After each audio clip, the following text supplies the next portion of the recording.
Chapter 13. I am Colin. Mary took the picture back to the house when she went to her supper, and she showed it to Martha. Said Martha with great pride. I never knew our Dickon was as clever as that there's a picture of a missel thrush on a nest as large as life and twice as natural. Then Mary knew Dickon had meant the picture to be a message. He had meant that she might be sure he would keep her secret. Her garden was her nest, and she was like a missel thrush. Oh, how she did like that queer, common boy. She hoped he would come back the very next day, and she fell asleep, looking forward to the next morning. But you never know what the weather will do in Yorkshire, particularly in the springtime. She was awakened in the night by the sound of rain beating with heavy drops against her window. It was pouring down in torrents, and the wind was wuthering round the corners and in the chimneys of the huge old house. Mary sat up in bed and felt miserable and angry. The rain is as contrary as I ever was, she said. It came because it knew I did not want it. She threw herself back on her pillow and buried her face. She did not cry, but she lay and hated the sound of the heavily beating rain. She hated the wind and its wuthering. She could not go to sleep again. The mournful sound kept her awake because she felt mournful herself. If she had felt happy, it would probably have lulled her to sleep. How it would wuther, and how the big raindrops poured down and beat against the pane. It sounds just like a person lost on the moor and wandering on and on, crying, she said. She had been lying awake, turning from side to side for about an hour, when suddenly something made her sit up in bed and turn her head toward the door, listening. She listened, and she listened. It isn't the wind now, she said in a loud whisper. That isn't the wind. It is different. It is that crying I heard before. The door of her room was ajar, and the sound came down the corridor, a far-off, faint sound of fretful crying. She listened for a few minutes, and each minute she became more and more sure. She felt as if she must find out what it was. It seemed even stranger than the secret garden and the buried key. Perhaps the fact that she was in a rebellious mood made her bold. She put her foot out of bed and stood on the floor. I'm going to find out what it is, she said. Everybody is in bed, and I don't care about Mrs. Medlock. I don't care. There was a candle by her bedside, and she took it up and went softly out of the room. The corridor looked very long and dark, but she was too excited to mind that. She thought she remembered the corner she must turn to find the short corridor with the door covered with tapestry, the one Mrs. Medlock had come through the day she lost herself. The sound had come up that passage. So she went on with her dim light, almost feeling her way, her heart beating so loud that she fancied she could hear it. The far-off, faint crying went on and led her. Sometimes it stopped for a moment or so, and then began again. Was this the right corner to turn? She stopped and thought. Yes, it was. Down this passage and then to the left, and then up 2 broad steps, and then to the right again. Yes, There was the tapestry door. She pushed it open very gently and closed it behind her, and she stood in the corridor and could hear the crying quite plainly, though it was not loud. It was on the other side of the wall at her left, and a few yards farther on there was a door. She could see a glimmer of light coming from beneath it. The someone was crying in that room, and it was quite a young someone. So she walked to the door and pushed it open, and there she was standing in the room. It was a big room with an ancient, handsome furniture in it. There was a low fire glowing faintly on the hearth, and a nightlight burning by the side of a carved four-poster bed hung with brocade, and on the bed was lying a boy, crying fretfully. Mary wondered if she was in a real place, or if she had fallen asleep again and was dreaming without knowing it. The boy had a sharp, delicate face, the color of ivory, and he seemed to have eyes too big for it. He had also a lot of hair which tumbled over his forehead in heavy locks and made his thin face seem smaller. He looked like a boy who had been ill, but he was crying more as if he were tired and cross than as if he were in pain. Mary stood near the door with her candle in her hand, holding her breath. Then she crept across the room, and as she drew nearer, the light attracted the boy's attention, and he turned his head on his pillow and stared at her, his gray eyes opening so wide that they seemed immense. "Who are you?" he said at last in a half-frightened whisper. "Are you a ghost?" "No, I am not," Mary answered, her own whisper sounding half-frightened. "Are you one?" He stared and stared and stared. Mary could not help noticing what strange eyes he had. They were agate gray, and they looked too big for his face because they had black lashes all around them. "No," he replied after waiting a moment or so. "I am Colin." "Who is Colin?" she faltered. "I am Colin Craven." "Who are you?" "I am Mary Lennox. Mr. Craven is my uncle." "He is my father," said the boy. "Your father?" gasped Mary. "No one ever told me he had a boy. Why didn't they?" "Come here," he said, still keeping his strange eyes fixed on her with an anxious expression. She came close to the bed, and he put out his hand and touched her. "You are real, aren't you?" he said. "I have such real dreams very often. You might be one of them." Mary had slipped on a woolen wrapper before she left her room, and she put a piece of it between his fingers. "Rub that and see how thick and warm it is," she says. "I will pinch you a little if you like, to show you how real I am. For a minute I thought you might be a dream too." "Where did you come from?" he asked. "From my own room.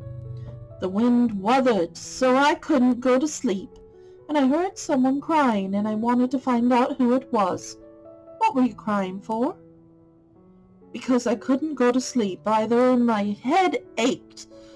Tell me your name again." "Mary Lennox. Did no one ever tell you I had come live here?"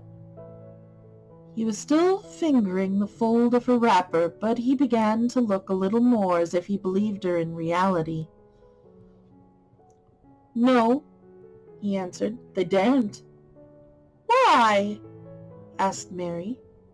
"Because I should have been afraid you would see me. I won't let people see me and talk me over." "Why?" Mary asked again, feeling more mystified every moment. Because I am like this always. Ill and having to lie down. My father won't let people talk me over either. The servants are not allowed to speak about me. If I live, I may be a hunchback, but I shan't live. My father hates to think I may be like him. Oh, what a queer house this is, Mary said. What a queer house. Everything is a kind of secret. Rooms are locked up and gardens are locked up, and you! Have you been locked up? No. I stay in this room because I don't want to be moved out of it. It tires me too much. Does your father come and see you? Mary ventured. Sometimes. Generally when I'm asleep, he doesn't want to see me. Why? Mary could not help asking it again. A sort of angry shadow passed over the boy's face. My mother died when I was born, and it makes him wretched to look at me. He thinks I don't know, but I've heard people talking. He almost hates me. He hates the garden because she died, said Mary, half speaking to herself. What garden? The boy asked. Oh, just a garden she used to like, Mary stammered. Have you been here always? Nearly always? Sometimes. I have been taken to places at the seaside, but I won't stay because people stare at me. I used to wear an iron thing to keep my back straight, but a grand doctor came from London to see me and said it was stupid. He told them to take it off and keep me out in the fresh air. I hate fresh air. I don't want to go out. I didn't when first I came here, said Mary. Why do you keep looking at me like that? Because of the dreams that are so real, he answered rather fretfully. Sometimes when I open my eyes, I don't believe I'm awake. We're both awake, said Mary. She glanced round the room with its high ceiling and shadowy corners and dim firelight. It looks quite like a dream, and it's the middle of the night, and everybody in the house is asleep, everybody but us. We're wide awake. I don't want it to be a dream, the boy said restlessly. Mary thought of something all at once. If you don't like people to see you, she began, do you want me to go away? He still held the fold of her wrapper, and he gave it a little pull. No, he said. I should be sure you were a dream if you went. If you are real, sit down on that big footstool and talk. I want to hear about you.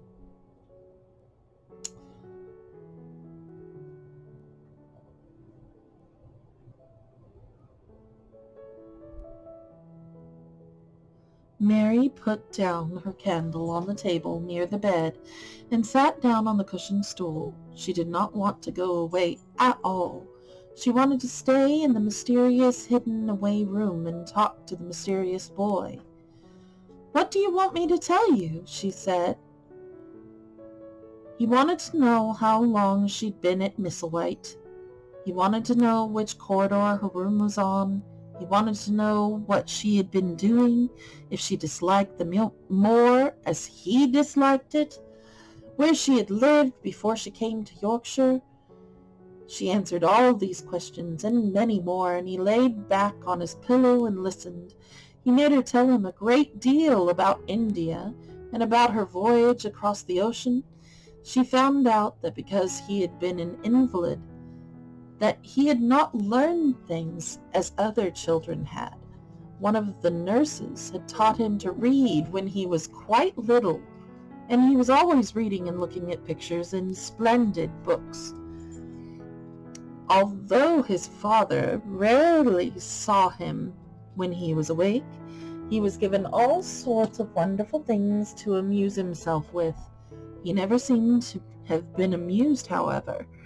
He could have anything he asked for, and was never made to do anything he did not like to do. Everyone is obliged to do what pleases me, he said indifferently. It makes me ill to be angry. No one believes I shall live to grow up. He said it as if he was so accustomed to the idea that it had ceased to matter to him at all. He seemed to like the sound of Mary's voice. As she went on talking, he listened in a drowsy, interested way. Once or twice she wondered if he were not gradually falling into a doze. But at last he asked a question which opened up a new subject. "How old are you?" he asked. "I'm 10, answered Mary, forgetting herself for the moment. "And so are you." "How do you know that?" he demanded in a surprised voice. "Because when you were born, the garden door was locked and the key was buried, and it has been locked for 10 years. Colin half sat up, turning toward her, leaning on his elbows.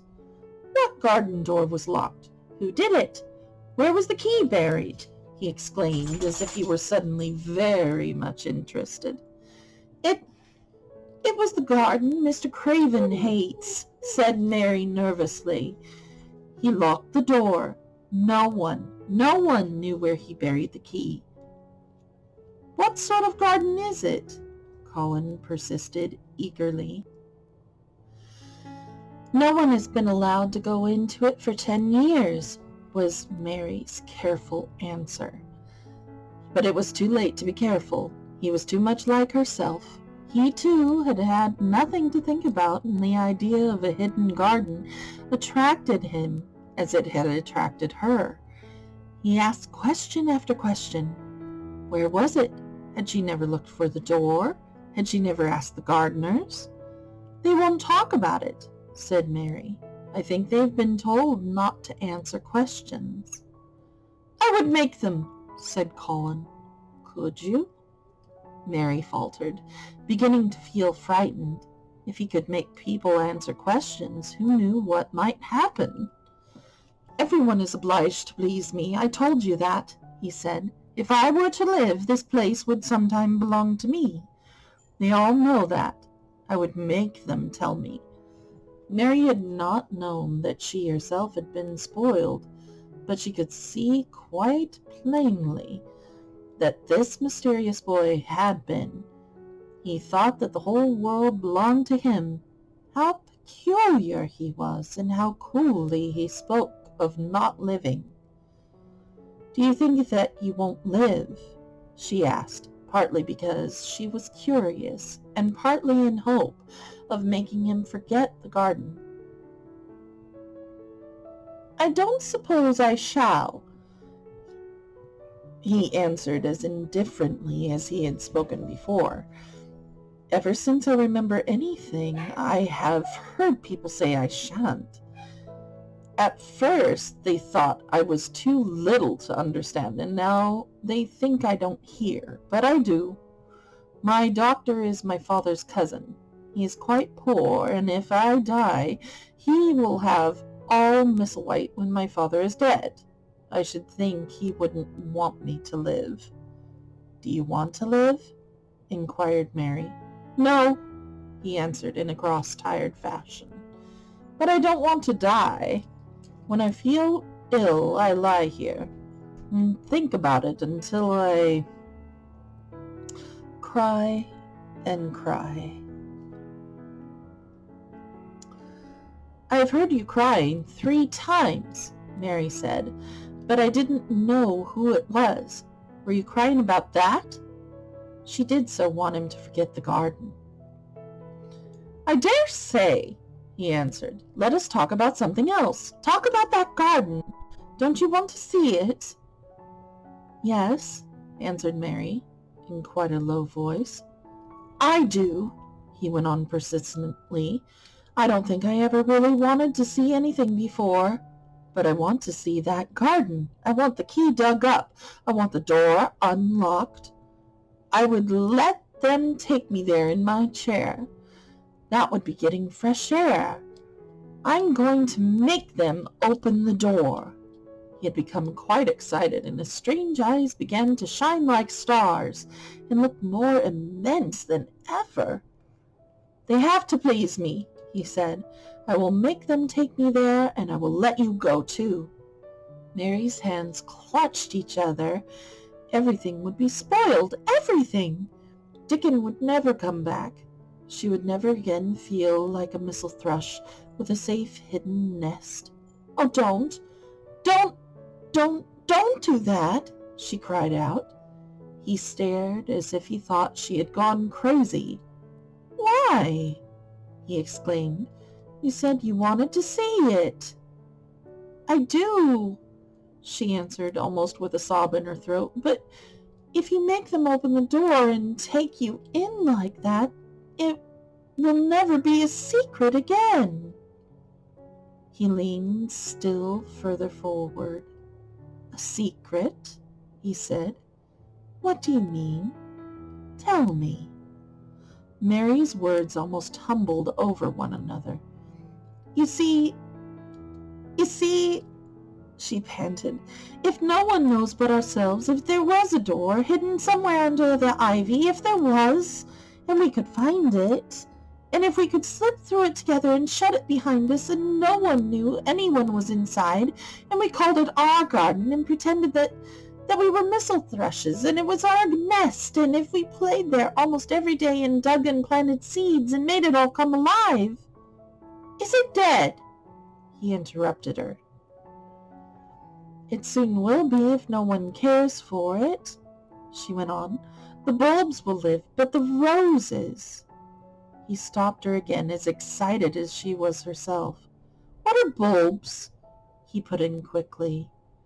"They are daffodils and lilies and snowdrops. They are working in the earth now, pushing up pale green points because its spring is coming." "Is the spring coming?" he said. "What is it like? You don't see it in rooms if you're ill." "It is the sun shining on the rain, and the rain falling on the sunshine, and things pushing up and working under the earth," said Mary. "If the garden was a secret and we could get into it, we could watch the things grow bigger every day and see how many roses are alive. Don't you see? Oh, don't you see how much nicer it would be if it was a secret?" He dropped back on his pillow and lay there with an odd expression on his face. "I never had a secret," he said, "except that one about not living to grow up. They don't know I know that, so it is a sort of secret, but I like this kind better." "If you won't make them take you to the garden," pleaded Mary, "perhaps, I feel almost sure I can find out how to get in sometime, and then, if the doctor wants you to go out in your chair, and if you can always do what you want to do, perhaps we might find some boy who would push you, and we could go alone, and it would always be a secret garden.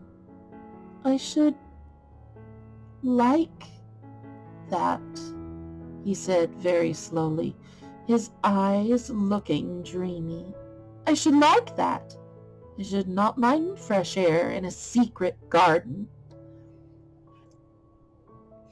Mary began to recover her breath and feel safer because of the idea of keeping the secret seemed to please him. She felt almost sure that if she kept on talking and could make him see the garden in his mind as she had seen it, he would like it so much that he could not bear to think that everybody might tramp into it when they chose. "I'll tell you what I think it would be like if we could go into it," she said.